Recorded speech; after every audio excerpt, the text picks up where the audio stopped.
locomotive workshop in Lima 1.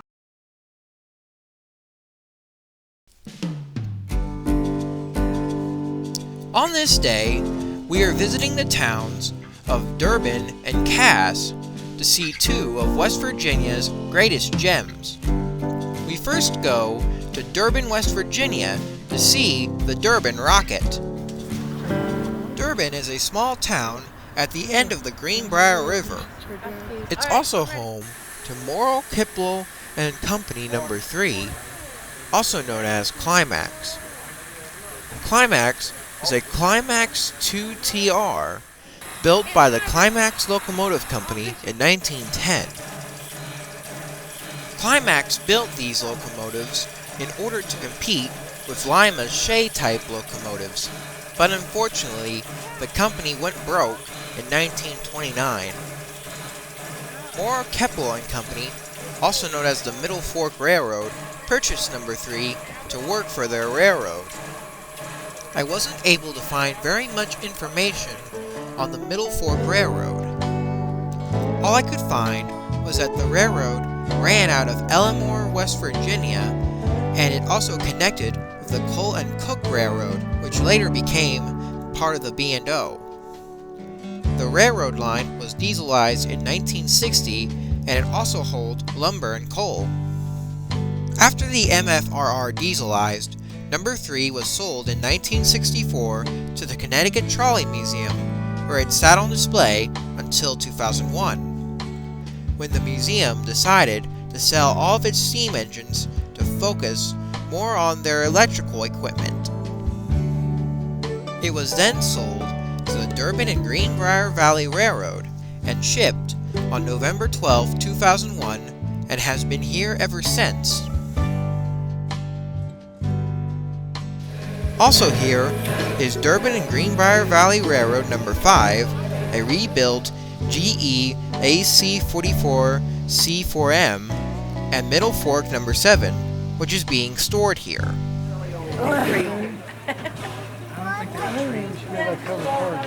After getting our tickets from the C&O depot, we then board the train known as the Durban Rocket.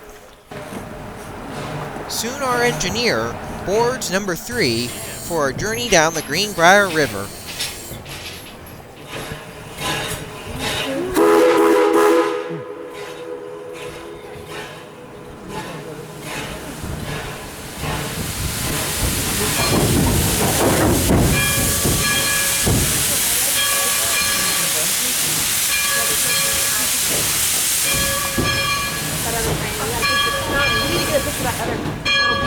I already did, don't worry. I want to get you guys to put it in your calendar, okay?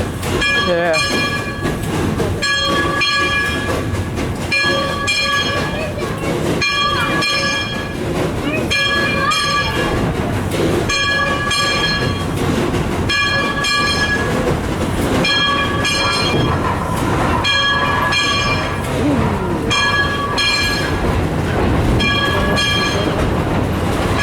I think I'll save my video for the return trip.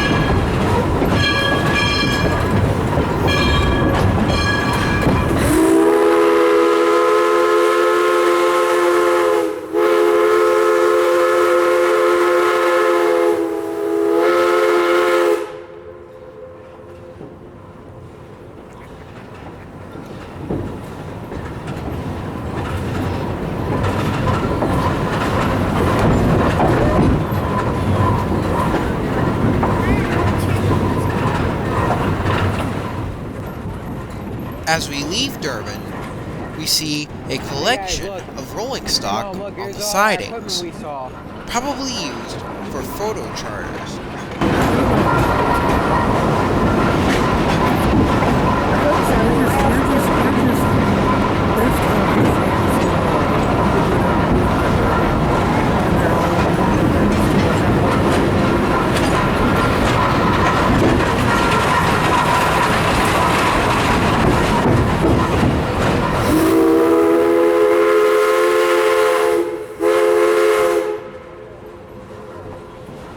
The tracks that the rolling stock is sitting on is what remains of the Western Maryland's Durbin subdivision. The Durbin sub ran from its namesake up the West Fork of Greenbrier River until it reached Glady, West Virginia, where it turned west to connect GC&E sub at Elk River Junction. Then both subdivisions continued north up the Shaver Fork River until they reached Bowden, West Virginia, where it turned west to reach Elkins, West Virginia. Today, the line north of the sidings is abandoned all the way up to Elk River Junction. The rest of the line is still in use by the Durbin and Greenbrier Valley Railroad for their new Taggart Flyer and Jeep Mountain Salamander passenger trains.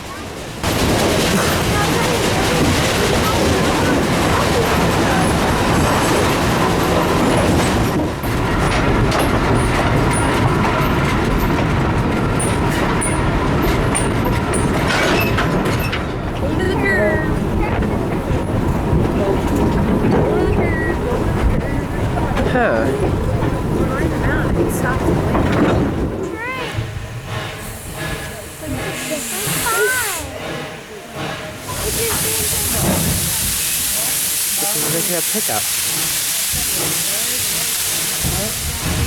Michael. Soon we arrive at the halfway point.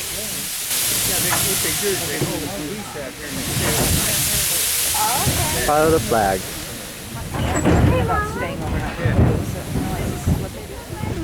This is where we can get off and look around. You can walk around in the forest, get a closer look at the Greenbrier River, and check out the train we rode on. Soon it was time to get back on the train, and with a blast of the whistle, we were back underway. Free shore blast with everything. Getting ready to go. Backwards. They're picking up that caboose. Yep. To pick up a caboose.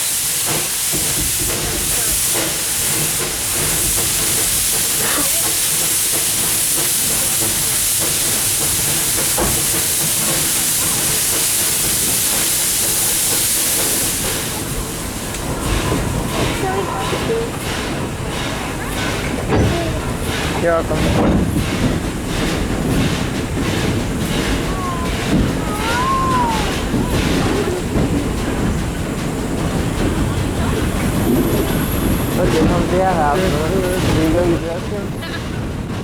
Besides riding the Durban Rocket, you can also ride what is called the Castaway Caboose.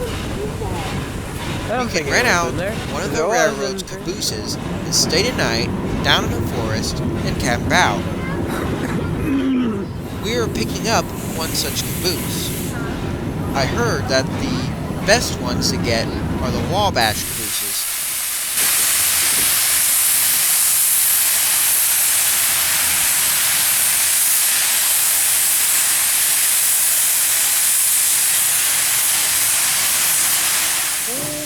After picking up our Castaway caboose, the train begins its track back up the Greenbrier River back to Durban.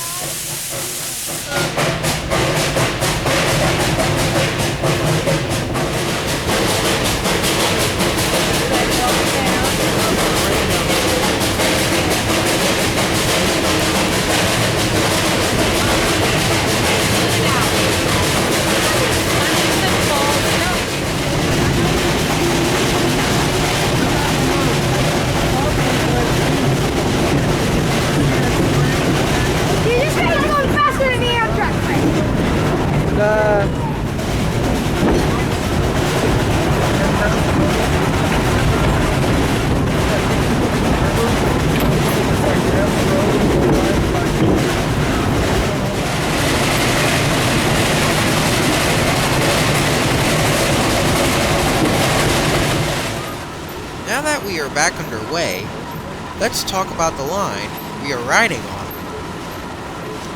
Construction for this line began in July of 1899 by the Chesapeake and Ohio Railroad. The railroad began the line in Whitaker, West Virginia, on the C&O's main line and went northward along the Greenbrier River. The line reached Cass in 1901, and by the following year, Durban in 1902. The line was then extended to Winterberg in 1905. By then, the C&O called this line the Greenbrier Division. Unlike most of the other branches in West Virginia, which hauled mostly coal, the Greenbrier Division mostly hauled lumber out of the valley. In 1903, another railroad by the name of the Coal and Iron Railroad connected to the Greenbrier Division at Durbin. This railroad would later become the Western Maryland's Durbin Subdivision, which we talked about earlier.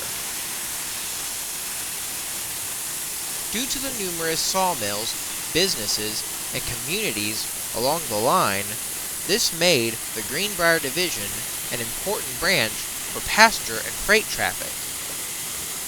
It was so important that the C&O would later name one of their classes of steam locomotives after the line, the Greenbrier Class 484. Today, only one Greenbrier locomotive still survives, C&O 614, which is on display at the C&O Heritage Center in Clifton Forge, Virginia. Speaking of steam locomotives, the line saw some of the C&O's largest steam locomotives, such as the H-Class 2662 Heavy Articulateds, the K-Class 282 Mikados, and the Kanawha Class 284s. By the early 1920s, most of the timber in the valley had been cut down, and the new automobile had begun to affect the railroad's traffic. That didn't affect the line too much, because it was also used as a freight line between eastern and western cities, interchanging with the Wild Mary. But when the Great Depression hit, the through traffic came to an end, and most of the businesses closed along the line. But then, in World War II, the line experienced an upturn in business, with through traffic returning to the line and passenger business booming again. But by the end of the war, the line began a steady decline in traffic. By 1958, the C&O discontinued passenger service on the line. By 1967, discussions began on whether or not to abandon part or all of the Greenbrier line. There were also discussions on whether or not to extend the line from Marlton to Cowan, West Virginia, to connect with the W&M, which later became part of the West Virginia Central Railroad.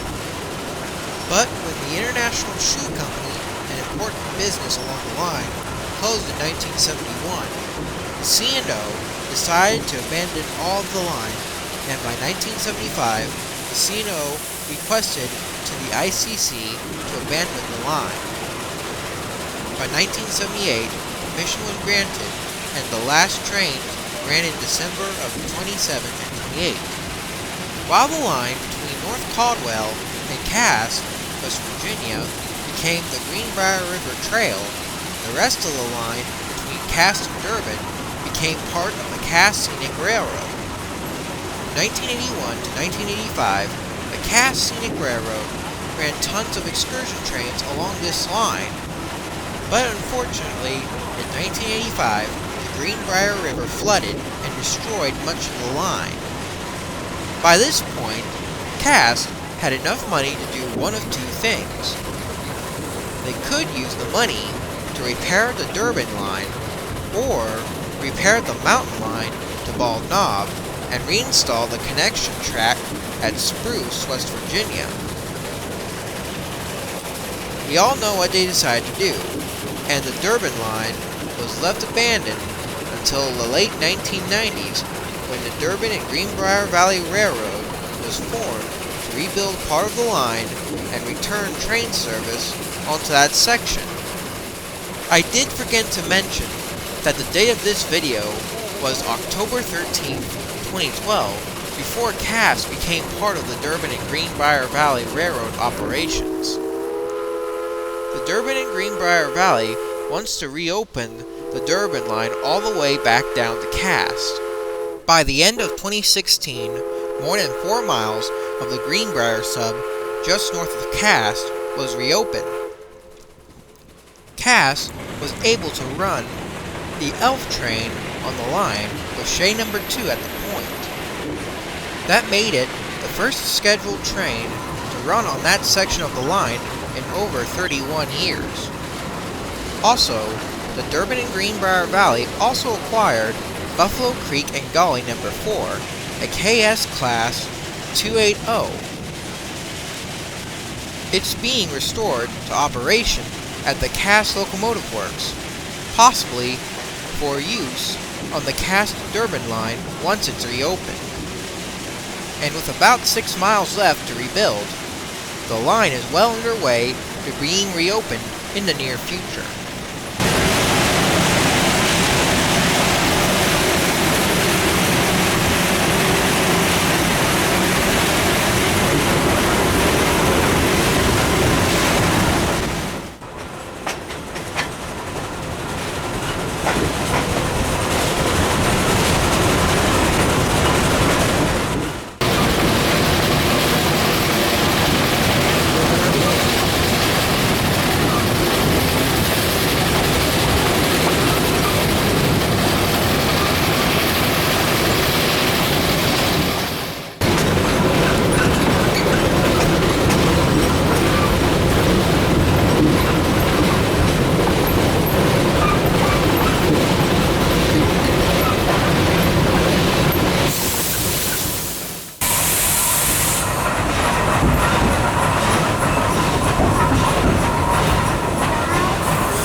Now we have made another stop so we can take on water.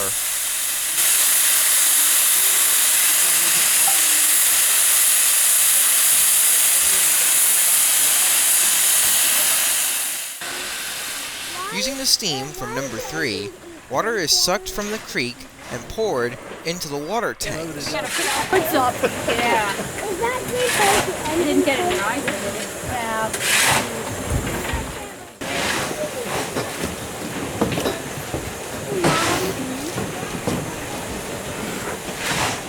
We are over Elk Creek, which flows into the Greenbrier River.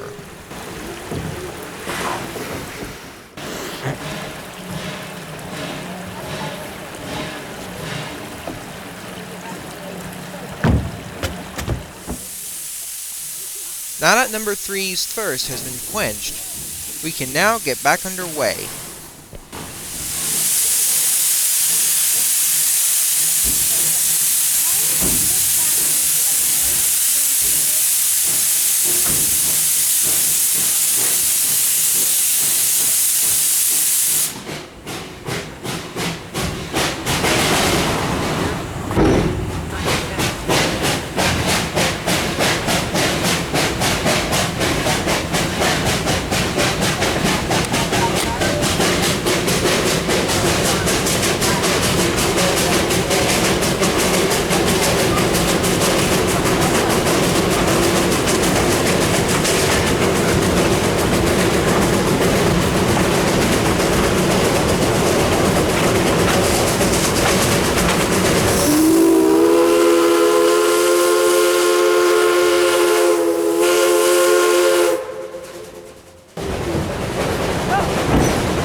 As we make our way across the line, we come across a farmer working his field.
traveling down the Greenbrier Valley comes to an end as we make our way back into the depot at Durban.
After our peaceful journey down the valley was over, we then drove down to Cass, West Virginia to see another famous operation.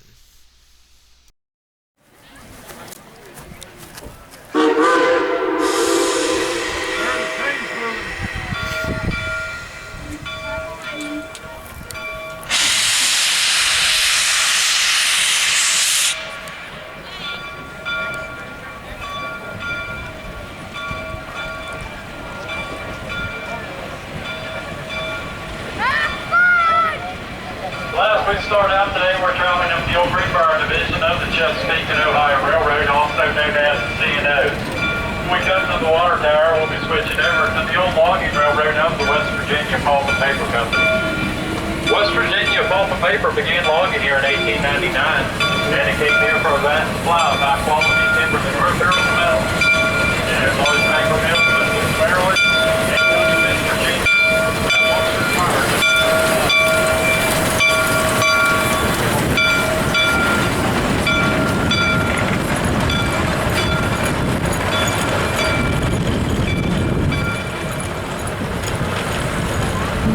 Cass Scenic Railroad was a former mountain logging railroad that runs from Cass, West Virginia, up the mountain to Whitaker, Spruce, and Bald Knob.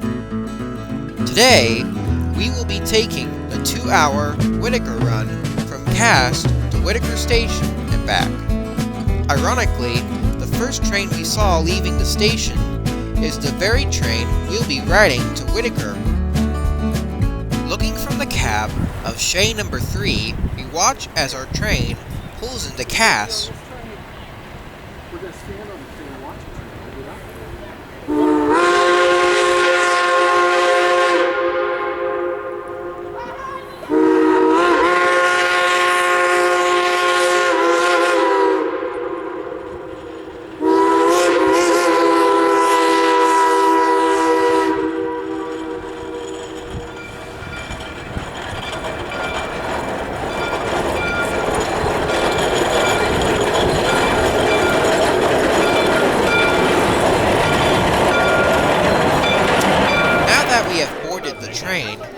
I'll let our tourist guide talk about this line. I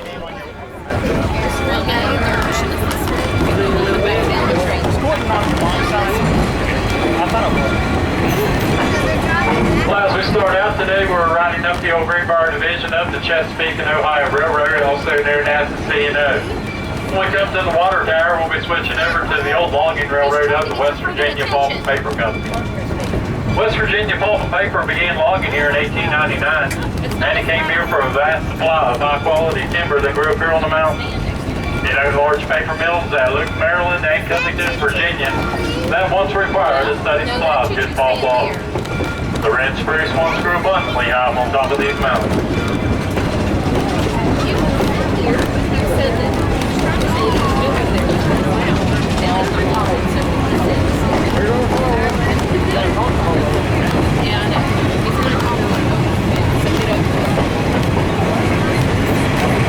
Just ahead, the ruins up here is what's left of the sawmill that was once in operation here at Cass. The first mill was built in 1901 and it burned in 1922. This is the second mill on the site.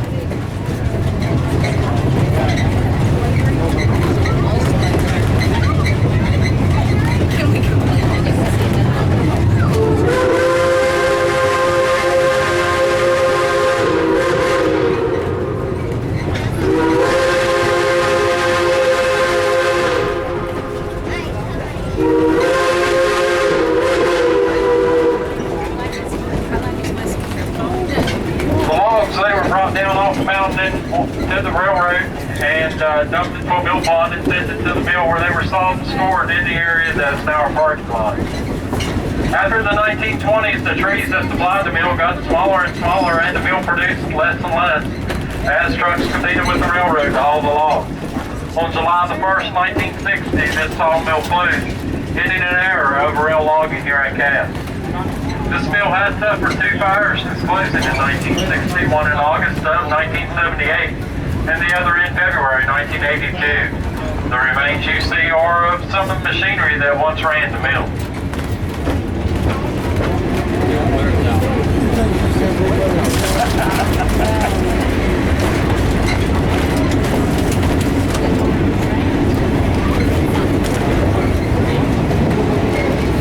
Where at?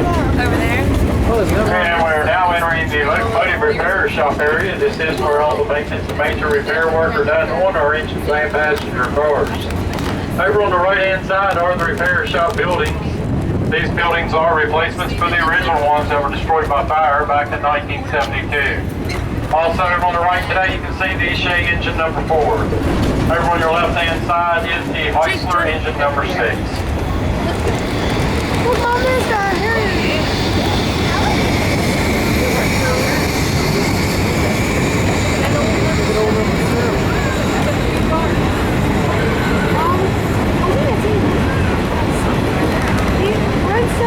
The last building up here on the right is our restoration building. It is operated by the Mountain State Railroad Logging Historical Association, where they are currently working on restoring a climax engine.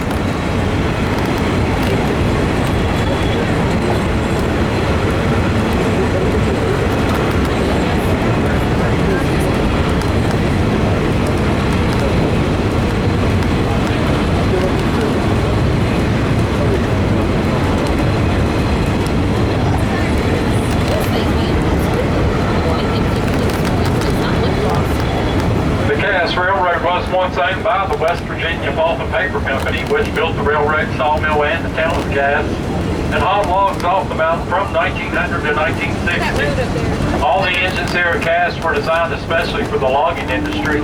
A man by the name of Ephraim Shea, a logger from the state of Michigan, designed a locomotive that was driven by gears. Unlike a conventional steam locomotive, this enabled the wheels to be mounted on swiveling frames called trucks, which allowed the locomotive to go around sharp curves. It also allowed each wheel to act as a driving wheel, making the locomotive very powerful for its size. The Shea locomotive was designed for power and not for speed. On level ground alone, it could reach a top speed of about 12 to 13 miles an hour. Today, you're riding in front of the Shea engine number 11, built in 1923 by the Lima Locomotive Works. It once operated on the Feather River Railroad in California. It is the second largest Shea engine we have here at Cass. It made its first run here at Cass in the fall of September of 1999. Since this video was taken back in the fall of 2012. As of 2016, Shay number 11 is currently out of service, down for its 1472-day overhaul. Now we begin to assault the grade as we begin to climb the mountain.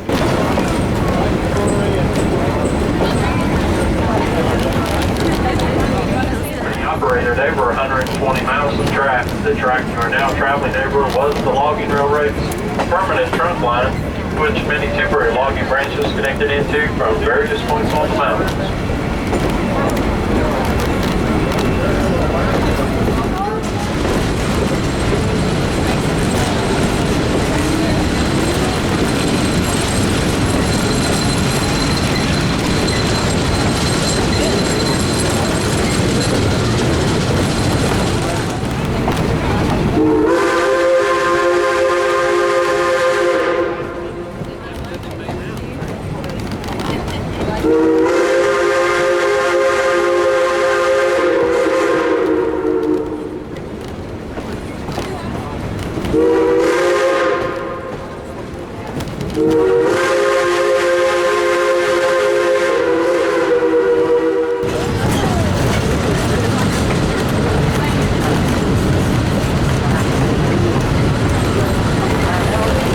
Now that we have started up the mountain, let's talk about the rich history of the town of Cass and the railroad. Both the history of Cass and the line are intertwined. As our tourist guide said earlier, the West Virginia pulp and paper mill began logging here in 1899. By 1900, the company town of Cass was born, built by W.V. PMPM.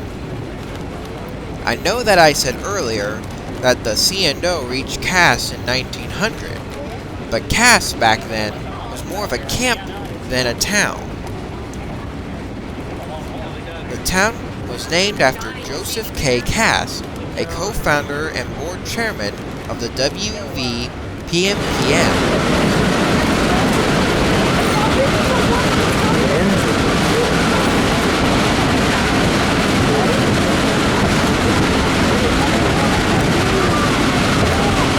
Construction of the Cass line began in 1900, led by a man named Sam Slaymaker. When he was surveying the place back in the late 1890s, he held off purchasing the land because there was no way of getting the timber off the mountain due to the fact that there was no flowing waterways to flow the lumber down to market. But when he heard that the C&O was going to build a rail line up the Greenbrier River, he quickly reconsidered and invested in a line from Cass along the Leatherbark Creek, in which we are riding on now. By 1920, the town of Cass had over 400 company-owned buildings and a population of 1,195 people. After the Roaring Twenties was over, the logging industry was in a state of decline, and by 1942, the W.V. PMPM decided to sell the entire operation to a man named Edwin Maurer, owner of the Maurer Lumber Company. As production was in a state of decline, by the 1950s, there are only 417 people still living in Cass. Then, on July 1st, 1960, the Cass operation was shut down. By then, the population had dropped even further to 327 people. By October of that year, Maurer Lumber was acquired by Wellworth Farms. Wellworth Farms decided to get Midwest Raleigh Steel Company to dismantle the line up the mountain and to scrap all the Shay locomotives that were on the property. All hope for the railroad's survival seemed to be diminished, but then a group of local businessmen led by Russell Bound came to convince the state legislature of West Virginia to turn Cass into a state park. At first, The state wasn't totally on board with the idea, but after a trip up to Bald Knot by rail, they were on board with the plan, and in early 1961, the Cass Railroad State Park was established. When the new state park got started, the railroad had 3 locomotives, 10 flat cars, 4 camp cars, 3 motor cars, and other miscellaneous equipment. It was also decided that the Midwest Raleigh Steel Company was to rebuild the tracks from Cass to Old Spruce and on the Bald Knob. After 3 years of rebuilding the railroad, the first excursion train went from Cass to Whitaker Station as the Cass Scenic Railroad in 1963. It wasn't until 1966 when the rest of the line up to Bald Knob was finished and trains were able to climb up the mountain. Ironically enough, the town of Cass was not included with the state park until 1977, when the West Virginia Department of Natural Resources acquired the town.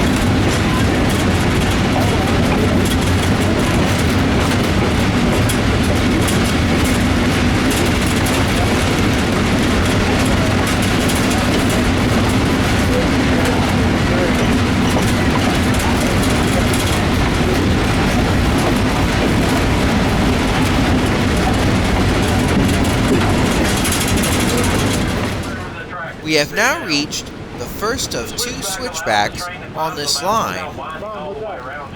Now some of you may be wondering what a switchback is. Well, a switchback is a railroad line that zigzags up the side of a mountain, eliminating the need of an expensive tunnel or cut through mountains. Our train will first pass the switch and pull into a dead-end spur. Once our train passes the switch, our conductor will then throw the switch and we will begin to climb the other track. We will repeat the process once more before reaching Whitaker. Many railroads, such as Cass, used switchbacks in the past. The most notable one I know of was the switchback over the Cascade Range, built by the Great Northern Railway in 1893. That line used 3 horseshoe curves and 8 switchbacks to get over the mountain. Today, only one Class 1 railroad still operates a switchback on their main line. The Hagen Switchback on CSX's CV subdivision in the small community of Smiley, Virginia. There are many other switchbacks that are in use in the United States, such as the Mount Hood Railroad in Oregon, the Warring Camp and Big Trees in California, and the one we are on now. But they are not mainline operations, such as Hagen's. And what of the Cascade switchbacks? It was shut down in 1900 when the first Cascade Tunnel was built. Ironically, that tunnel was replaced by the current Cascade Tunnel in 1929. But now we're starting to get off track here. Let's get back to talking about this line. When this video was being made, back in 2012, the West Virginia Department of Natural Resources still operated the railroad as well as the park. But in October of 2014, the West Virginia Department of Natural Resources announced that they would be transferring their administrative responsibilities to the West Virginia State Rail Authority. By doing this, the West Virginia State Rail Authority assigned the Durbin and Greenbrier Valley Railroad to assume the day-to-day operations of the line. The scheduling of trains, staffing of excursions, and the maintaining of the railroad and its equipment were all transferred to the D&G-VR. Ownership of the right-of-way, equipment, and the company town of Cass will still be in the hands of the West Virginia Department of Natural Resources. The agreement was done by 2015.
Here for many generations.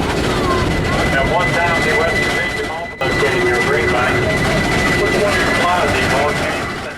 This is also part of the Shalimar Farms.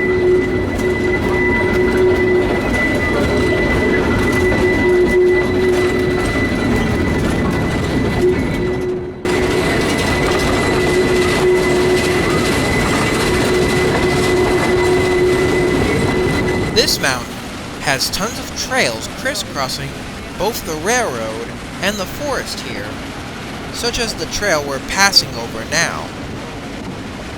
Many people use these trails to take relaxing strolls through the mountains and forests here. Also, rail fans might be able to use it to catch a Shay engine climbing the grades here, such as our engine number 11.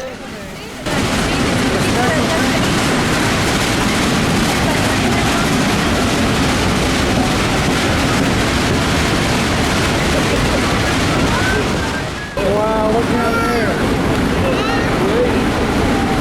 Now that is steep, isn't it? Come on, I'm filming it for you if you want.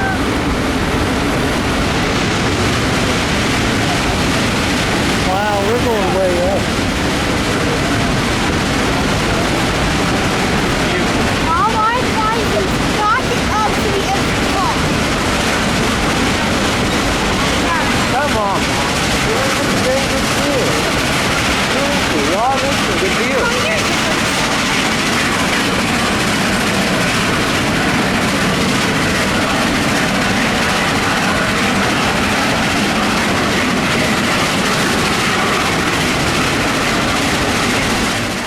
Wouldn't it? And we're now coming into the upper switchback. Hopefully, last in the upper switchback. Once again, we push forward. Are you kidding me? Yeah, it's up here over here, see?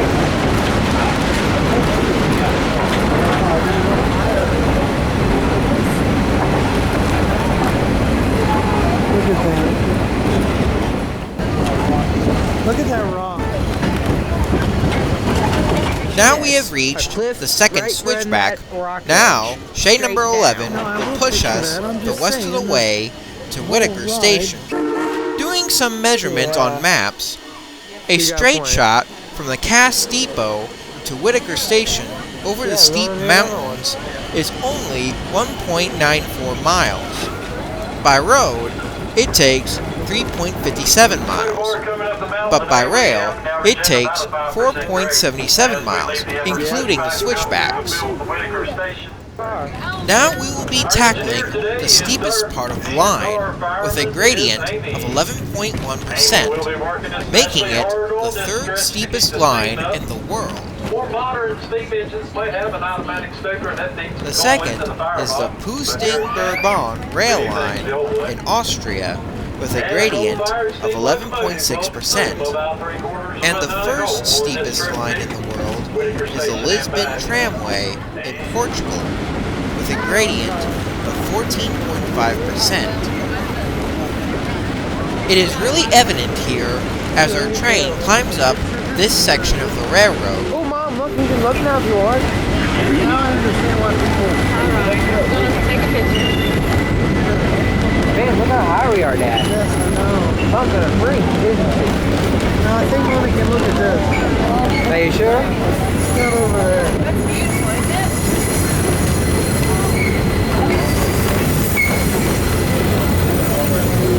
Looks like we're gonna be able to see it on this side. Yes, now you'll get it.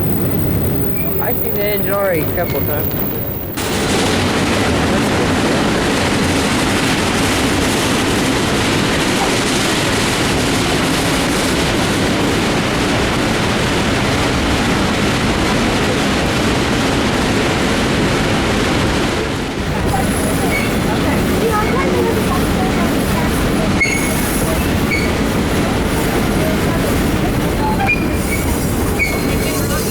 Hey Dad, weren't we down there somewhere?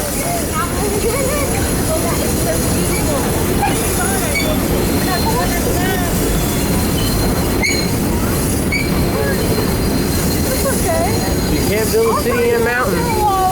Well, not at least not San Francisco. Pittsburgh. Yeah, Pittsburgh. I thought that was... Yeah, you're right. I was thinking... Pittsburgh has a trolley car.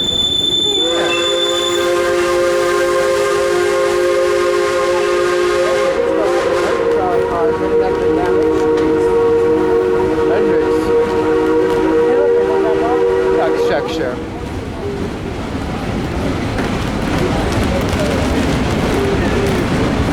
Hey, and welcome to the Whitaker station. We're going to be stopping here for about 15 minutes. You're welcome to get off the train if you like. There is a concession stand underneath the picnic shelter area. Restrooms are located over in the field next to the log camp. When you get off the train, please be sure to use only the steps at the brakeman will be putting down for you. And when you hear the whistle on the engine, you'll know that it's time to get back on board. So we would appreciate it if you would do this as quickly and safely as possible in order for us to stay on schedule. We also ask that you please do not climb on any of the logging equipment or the red caboose over there. The red caboose is being rented tonight, so there is people over there in it. Thank you. Yeah, and they said you can get off, but then once you're back on, restrooms, get off. Whitaker Station. At an elevation of 3,280 feet, this is a recreated logging camp based out of the 1940s. Back in the day, there were tons of logging camps similar to Whitaker that populated many parts of the U.S. But as far as I know, logging camps today are not served by railroads. This place was recreated by the volunteers of MSR and LHA. Back in 2013, the paths up here were paved so that people would have an easier time walking around up here. Whitaker shows us what logging was like up here and what tools they used here. The centerpiece of Whitaker is Lidgerwood Tower. It is one of only 2 towers like this left in the world.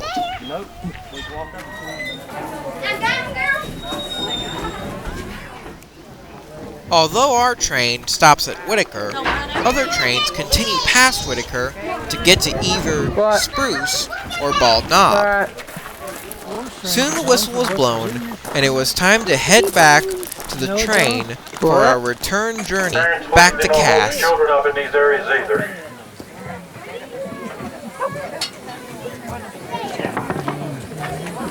Those two.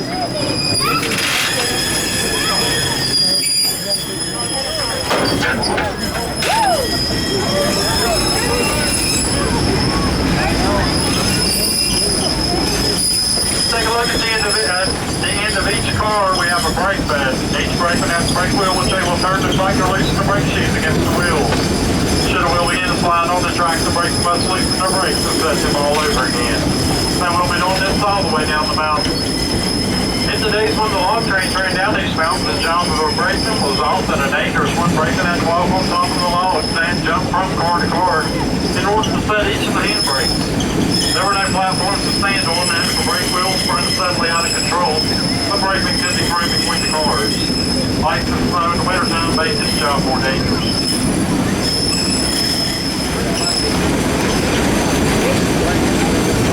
And just ahead, if you'll take a look on the downhill side of the train, the Mountain Ridge Visible is part of the Allegheny Mountain Range. The further many of the Civil War battles that led to the foundation of West Virginia as a separate state. Enslaved in the area, soldiers and officers who have become familiar with the forest made themselves useful by serving as scout surveyors. And it was back in 1942 when the Mauer Lumber Company took over the cast operation. Mauer was able to log here for almost 2 more decades. However, by the late 1950s, the timber supply just wasn't what it used to be.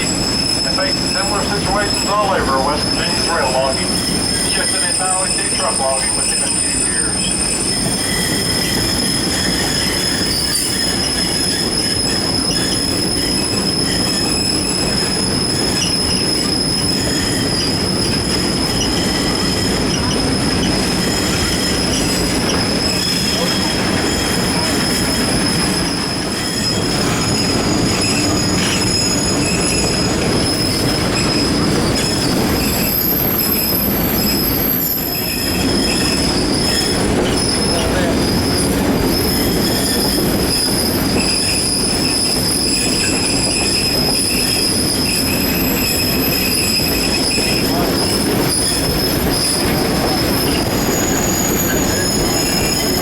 Here comes the switchback, man.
As we pass the second switchback, you can see the definite grade here on the line we just came from.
forest, we can see the line that we had traveled on to get up here.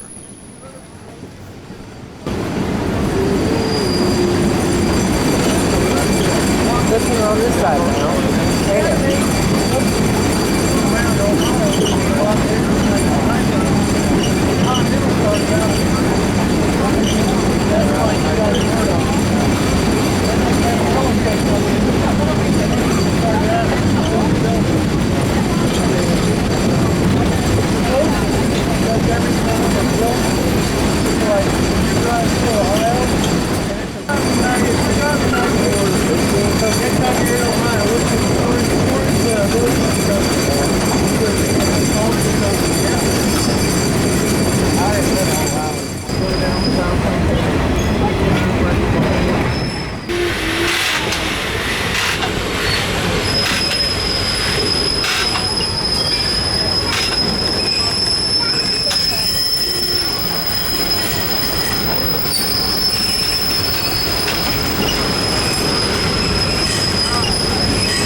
Man, Jacob, look at that one.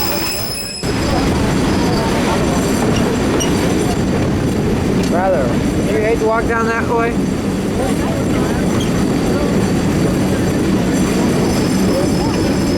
Do you hate to go down that way, brother? I did ever. Sorry, I didn't hear you.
In 1960, when the lumber company had stopped operating the sawmill and the railroad, they began selling all the engines and rails as scrap metal. Soon local 50-liter and rail fans began a push to the sticks to step in and save what remained of the operation. Finally, on July the 10th, 1962, the state of West Virginia did just that by purchasing the rolling stock shops and other railroad equipment.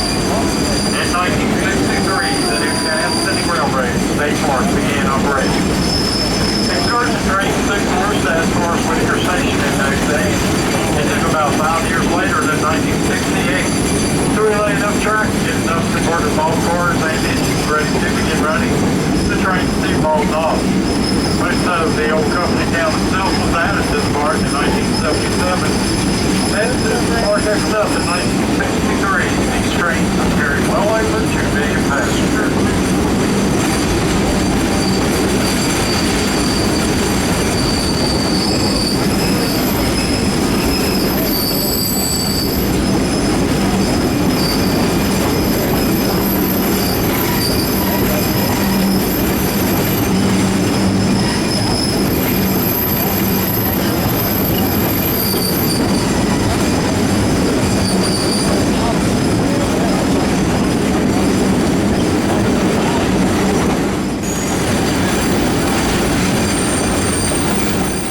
of rivers.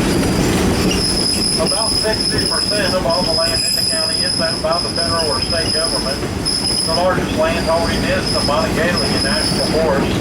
And within it, in addition to Cass, are the Greenbrier Valley, Scenic State Forest, Whitaker State Park, Calvin Bright State Forest, Drew Mountain Battlefield, Edry Fish Hatchery, the National Radio Astronomy Observatory, and Beartown State Park. Is the Snowshoe Mountain Ski Resort.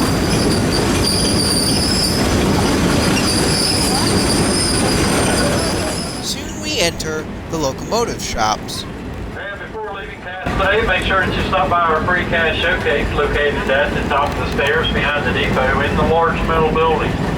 The cash showcase is a large diorama depicting the town of Cass and the sawmill in the 1930s with a DVD presentation of our park's history. Also located up behind the depot at the top of the stairs along the boardwalk is the free Cass Historical Museum, where you will find many examples and photos. As our tour guide said earlier, MSR and LHA is currently restoring a Climax engine in that building as of the date of this video in 2012. As of 2016, that Climax engine is still under restoration, but the water tank and coal bunker for the engine is finished, and that engine might be back under operations. Also in these buildings is former Buffalo Creek and Gully number 4, which I talked about earlier, is being restored for the Durbin and Greenbrier Valley Railroad.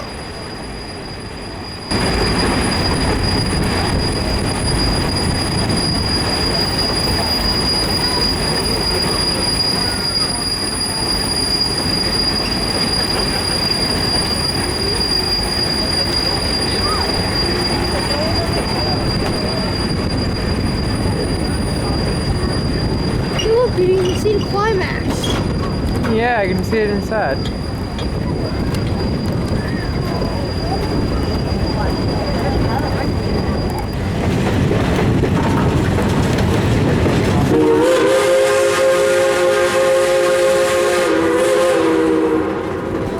Look at it.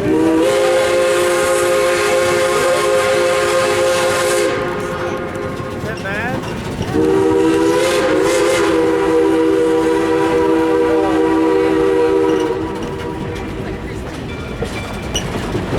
On behalf of the entire train crew, I'd like to thank you for riding the Whitaker station with us today. The purchase of your ticket helps us to continue to preserve American steam railroading past for the future. We hope you have enjoyed your ride here on the Scenic Railroad. If you have any questions or would like any more information on any of the places that I mentioned today, please feel free to stop by the information desk at the depot. When you get off the train, please be sure to take all your personal belongings with you. It might be a good idea to check around underneath the benches to make sure you haven't forgotten anything. We thank you again for coming out and riding today. Hope y'all have a great weekend. All that good stuff. And thanks again for riding on Scenic Railroad.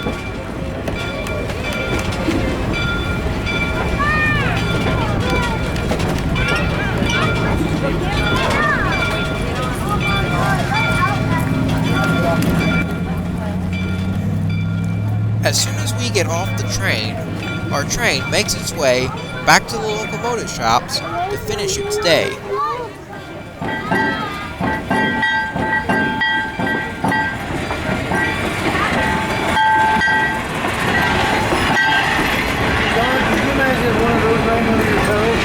That would hurt. But I don't think just your toe would get hit. I think you'd all get hit.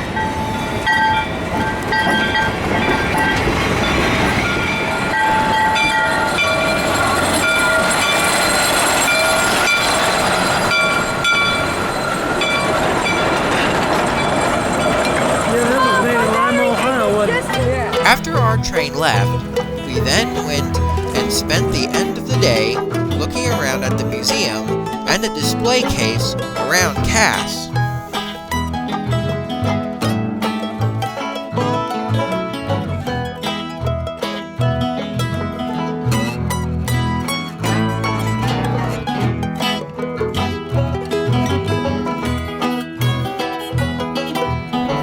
For the last shot of the day, we see Western Maryland Shea number 6 the biggest Shay locomotive here, pull into cast with the last train of the day.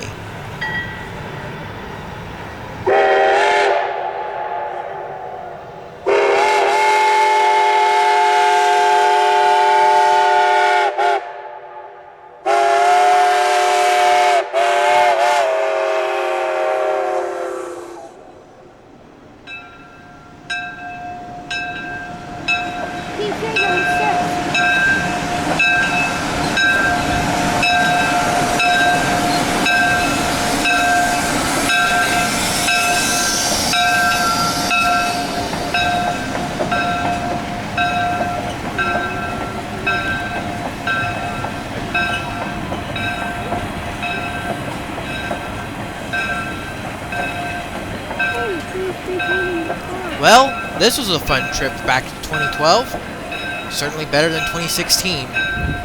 Well, I hope you liked this video, guys. See you later.